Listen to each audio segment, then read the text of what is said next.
পশ্চিমবঙ্গের সকল ছাত্রছাত্রীকে জানাই আরও একবার স্বাগতম। আশা করছি তোমরা ভালো আছো এবং প্রতিনিয়ত ক্লাসগুলো ফলো করছো।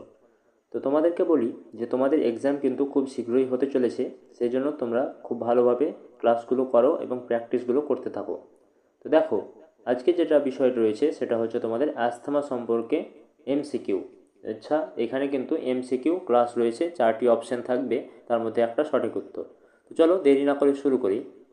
দেখো, অ্যাস্থমা সম্পর্কে 25টি এমসিকিউ। তা আয়ুর্বেদে অ্যাস্থমাকে কি বলা হয়? কাশরোগ, শ্বাসরোগ, না জ্বর, অরুচি? তো দেখো, এটা কি হয়ে যাবে? এটি হয়ে যাবে তোমাদের অপশান বি, শ্বাসরোগ। আয়ুর্বেদে এই অ্যাস্থমাকে কিন্তু শ্বাসরোগ বলে জানা যায়। তারপরে আমরা চলে যাব আমাদের পরবর্তী প্রশ্ন, 2 নম্বর প্রশ্ন। দেখো, অ্যাস্থমা কোন দোষজনিত রোগ? অর্থাৎ অ্যাস্থমা কোন দোষজনিত রোগ? 3টি দোষের মধ্যে কোন দোষজনিত রোগ? এটি পিত্ত, কফবায়ু, বায়ুপিত্ত, না কফপিত্ত? তো দেখো, এটি হয়ে যাবে কফ ও বায়ু। কফ বায়ু দোষজনিত রোগ হচ্ছে এই অ্যাস্থমা। তারপরে চলে যাব আমরা 3 নম্বর প্রশ্ন। দেখো, শ্বাসরোগে কোন দোষ প্রধান ভূমিকা রাখে? তাহলে শ্বাসরোগে কোন দোষ প্রধান ভূমিকা রাখে? এটি হয়ে যাবে কফ দোষ। অপশন সি, কফ দোষ কিন্তু প্রধান ভূমিকা রাখে। পরবর্তী প্রশ্ন দেখো, শ্বাসরোগের প্রধান কারণ কি? এই শ্বাসরোগ অ্যাস্থমা এর প্রধান কারণ কি? কফ দোষ বৃদ্ধি। অর্থাৎ যে কফ দোষ যদি বৃদ্ধি পায় তাহলে কিন্তু শ্বাসরোগের সৃষ্টি হয়। আশা করছি তোমরা বুঝতে পেরেছো। পরবর্তী প্রশ্ন দেখো, যে তমক শ্বাস কোন রোগের সঙ্গে তুলনীয়? তো তমক শ্বাস কোন রোগের সঙ্গে তুলনীয়? এটি হয়ে যাবে ব্রঙ্কিয়াল অ্যাস্থমা। তাহলে এটি হয়ে গেল কি? Option B, bronchial asthma. Option B সঠিক উত্তর। পরবর্তী দেখো, 6 নম্বর প্রশ্নের দিকে যদি যাই, তো দেখো, শ্বাসরোগ শব্দটি প্রথমে কে উল্লেখ করেছেন? শ্বাসরোগ কথাটি কে উল্লেখ করেছেন? চরক সংহিতা, অষ্টাঙ্গ হৃদয়, সুশ্রুত সংহিতা, না ভেল সংহিতা? তো এখানে 4টি অপশানের মধ্যে হয়ে যাবে চরক সংহিতা। চরক সংহিতা কিন্তু অনেক কিছুই করেছেন তিনি, তার প্রভাব কিন্তু আয়ুর্বেদে অনেকটাই রয়েছে। চরক সংহিতা, অপশান এ সঠিক উত্তর। পরবর্তী প্রশ্ন, 7 নম্বর প্রশ্ন দেখো, নিচের কোনটি শ্বাসরোগের প্রকার নয়? অর্থাৎ শ্বাস রোগের প্রকারভেদ কোনটি নয়? মহাশ্বাস, চিহ্ন শ্বাস, কাশ, না ক্ষুদ্র শ্বাস? তো এই অপশন সি যে কাশ রয়েছে, কাশ কিন্তু শ্বাসরোগের কোনো প্রকারভেদ নয়। তাহলে বাকি যে 3টো রয়েছে সেটা কিন্তু শ্বাসরোগের প্রকারভেদ। একটা হচ্ছে মহাশ্বাস, চিহ্ন শ্বাস ও ক্ষুদ্র শ্বাস। এই 3টে কিন্তু অবশ্যই মাথায় রাখবে। পরবর্তী প্রশ্ন আমরা চলে যাব 8 নম্বর প্রশ্ন। দেখো, যে মহাশ্বাস মানে কি? এই যে মহাশ্বাস পড়লাম, এই মহাশ্বাস মানে কি? এই হালকা কাশি, অতিরিক্ত শ্বাসকষ্ট, নাক বন্ধ, না ঠান্ডা? তো দেখো, এই মহা শব্দের অর্থ কি? মহা মানে অনেক, মহা মানে কি? অনেক বেশি। তো এই মহা মানে কি? অতিরিক্ত। আর শ্বাস মানে কি? শ্বাসকষ্ট হচ্ছে। এই অতিরিক্ত শ্বাসকষ্ট যদি হয় তাহলে সেটা হয়ে যাচ্ছে কি? মহাশ্বাস। অপশন বি সঠিক উত্তর।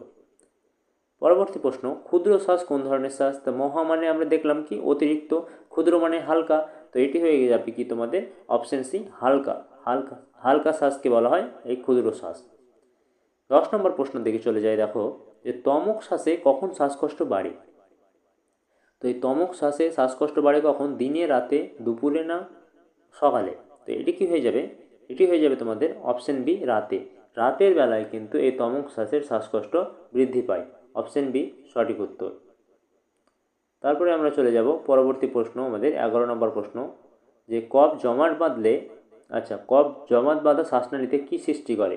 জমাট বাঁধা শ্বাসনালীতে কী সৃষ্টি করে? এটি কিন্তু বাধার সৃষ্টি করে। বাধার সৃষ্টি করে, যার ফলে আমাদের শ্বাস নিতে অসুবিধা হয়। তো অপশন বি সঠিক উত্তর হয়ে গেল, বাধা। তারপরে আমরা চলে যাব, দেখো 12 নম্বর প্রশ্ন, শ্বাসরোগের প্রধান উপসর্গ কী? এই যে শ্বাসরোগের প্রধান সিমটম কোনটা? এটা কি হয়ে যাবে? এটা হয়ে যাবে তোমাদের ত্বকে দাগ, শ্বাস নিতে কষ্ট। তো এটি হয়ে গেল অপশন বি, শ্বাস নিতে কষ্ট। তো শ্বাস নিতে কষ্ট হবে শ্বাসরোগের প্রধান উপসর্গ বা সিমটম। পরবর্তী প্রশ্ন, 13 নম্বর প্রশ্ন, শ্বাসরোগের প্রাথমিক কারণ কী? অর্থাৎ এই শ্বাসরোগের যে কারণটা, সেই কারণটা কি? এটি কি হয়ে যাবে? এটি হয়ে যাবে ঠান্ডা ও ধুলো। ঠান্ডা ও ধুলোর কারণে কিন্তু শ্বাসরোগের সৃষ্টি হয়। অপশন বি সঠিক উত্তর। পরবর্তী প্রশ্ন, 14 নম্বর প্রশ্ন। দেখো, যে নিম্নলিখিত কোনটি শ্বাসরোগের ক্ষতিকর খাদ্য? তো ক্ষতিকর খাদ্য কোনটি শ্বাসরোগের ক্ষেত্রে? দুধ, অপশন বি দই, অপশন সি মধু, না অপশন ডি আদা? তো দেখো, এই শ্বাসরোগের ক্ষতিকর খাদ্য কিন্তু দই। দই খেলে কিন্তু ঠান্ডা লাগার সম্ভাবনা রয়েছে, আর ঠান্ডা লাগলে কিন্তু তোমাদের শ্বাসের একটা বড় সমস্যার সৃষ্টি হতে পারে। অপশন বি দই সঠিক উত্তর। পরবর্তী প্রশ্ন চলে যাব। দেখো 15 নম্বর প্রশ্ন, যে বমন চিকিৎসা কেন করা হয়? বমন চিকিৎসা কেন করা হয়? এই চিকিৎসাটা করা হয়ে থাকে তোমার যে কফ দূর করতে। কফ যদি অনেক দিন থেকে জমে থাকে, সেই কফ দূরীকরণ করার জন্য এই বমন চিকিৎসাটা করা হয়ে থাকে। অপশন এ সঠিক উত্তর, কফ দূর করতে। তারপরে আমরা চলে যাব 16 নম্বর প্রশ্ন, পরবর্তী প্রশ্ন, যে বস্তি চিকিৎসা কোন দোষে কার্যকর? তো বস্তি চিকিৎসা কোন দোষে কার্যকর? পিত্ত, বায়ু, কফ না রক্ত? তো দেখো বস্তি চিকিৎসা কিন্তু এই এটা বায়ু দোষের একটা কার্যকর। তো বস্তি চিকিৎসা বায়ু দোষে কার্যকর। অপশন বি সঠিক উত্তর। পরবর্তী প্রশ্ন 17 নম্বর, তালিসাদি চূর্ণ ব্যবহৃত হয় কিসে? তাহলে এই তালিসাদি চূর্ণ ব্যবহৃত হয় কিসে? শ্বাসরোগে। শ্বাসরোগের জন্য এই তালিসাদি চূর্ণ ব্যবহৃত হয়। অপশন বি সঠিক উত্তর। 18 নম্বর প্রশ্ন দেখব চলো, যে অগস্ত্য রসায়ন কার্যকর কোন রোগে? তো অগস্ত্য রসায়ন কার্যকর যে রোগে সেটি কি? সেটি হয়ে যাবে তোমার কফজনিত রোগ। তো কফজনিত রোগে কিন্তু অগস্ত্য রসায়ন কার্যকর। অপশন এ হয়ে যাবে সঠিক উত্তর, অগস্ত্য কফজনিত রোগ। পরবর্তী 19 নম্বর প্রশ্ন যদি যাই, তো দেখো ভস্য প্রস্তুতি কোন চিকিৎসায় ব্যবহৃত হয়? তো ভস্য প্রস্তুতি কোন চিকিৎসায় ব্যবহৃত হয়? আধুনিক চিকিৎসা, আয়ুর্বেদ, হোমিওপ্যাথি না ইউনানি? তো দেখো এটা কিন্তু মাথায় রাখবে যে ভস্য চিকিৎসা কিন্তু আয়ুর্বেদে প্রস্তুত করা হয়। তা আয়ুর্বেদে প্রস্তুত করা হয় এই ভস্য চিকিৎসা। পরবর্তী প্রশ্ন আমরা চলে যাব। দেখো যে 20 নম্বর প্রশ্ন, ত্রিকূট চূর্ণ। ত্রিকূট চূর্ণ আমরা শুনেছি আগে, এই ত্রিকূট চূর্ণ তৈরি হয় কিসে? আর অ্যাকচুয়ালি ত্রিকূট চূর্ণটা কিসে তৈরি হয়? এটি হয়ে গেল অপশন বি 3টি মশলা দিয়ে। 3টি মশলা দিয়ে এই ত্রিকূট, মানে 3, আর ত্রিকটু চূর্ণ যেটা রয়েছে সেটা কিন্তু 3টি মশলা দিয়ে তৈরি করা হয়। অপশন বি সঠিক উত্তর।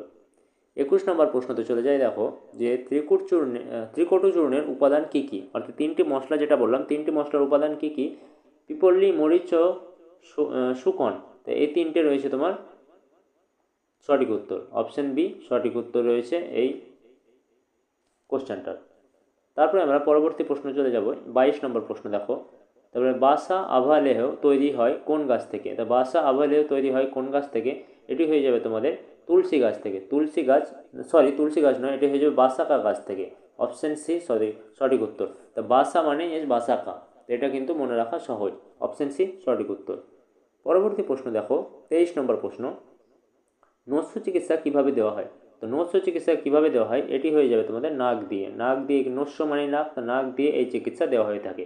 অপশন বি সঠিক উত্তর, নাক দিয়ে। পরবর্তী প্রশ্ন চলে যাব। 24 নম্বর প্রশ্ন দেখো, যে শ্বাসরোগে কোন প্রাণায়াম সবচেয়ে উপকারী? তো শ্বাসরোগে যে প্রাণায়ামটি করা হয় সেটি হয়ে গেল কি? অনুলোম বিলোম। অপশন বি অনুলোম বিলোম কিন্তু করা হয়ে থাকে এই শ্বাসরোগের ক্ষেত্রে। পরবর্তী প্রশ্ন, আজকের সিরিজের শেষ প্রশ্ন, ঠান্ডা খাবার শ্বাসরোগে কী করে? তা ঠান্ডা খাবার কিন্তু শ্বাসরোগে ক্ষতিকর। ঠান্ডা খাবার কিন্তু একদমই খাওয়া উচিত নয় যাদের শ্বাসরোগ হয়ে আছে। তো এটা কিন্তু হয়ে যাবে অপশন বি সঠিক উত্তর। দেখো আজকের ক্লাসটা এত দেরি হয়ে গেল, তো আশা করছি তোমরা কোশ্চেনগুলো বুঝতে পেরেছো। এবং যদি তোমাদের কারোর কোনো প্রশ্ন থাকে অবশ্যই কমেন্ট করে জানাবে।